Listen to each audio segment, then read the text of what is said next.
Whilst I'm sitting here talking to you, I'm thinking about the impact to farmers. And so, what do you do with all this livestock that you fundamentally had procured to sell? It has a knock-on effect, actual global supply chain Yeah. of the end-to-end. Well, it does, but it is obviously more complicated than just us taking less livestock from the farmers' base. The Scottish beef herd was already in decline, obviously not with 30% a year, but there is it's a decreasing number.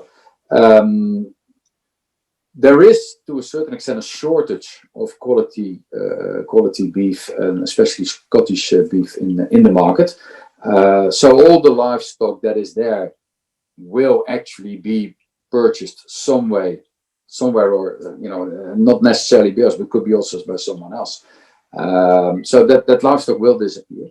But it's very different from, for instance, chicken. Chicken come every week, millions of chicken, and they have to be bought and have to be consumed because you can't have them growing even bigger.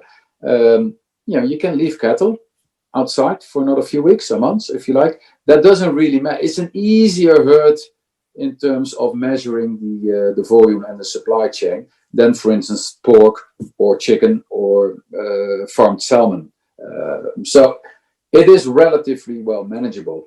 But where it really becomes interesting is the fact that UK beef, or British beef, if you like, does compete, for instance, with European beef that is imported from Ireland. Ireland is it's an easier area to grow beef. You don't have all the hills and mountains, but it's one big map, sort of field, if you like. So they are relatively competitive in terms of price. So we do see often a lot of relatively cheap beef from Ireland being imported in the UK. Now there could potentially all change because of Brexit.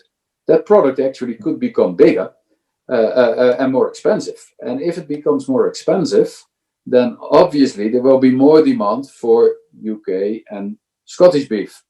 And that would maybe consume all the beef that we at the moment, and all the cattle that we at the moment do not purchase. So there's so many shifting panels that it's very difficult to predict right now where this will all end up.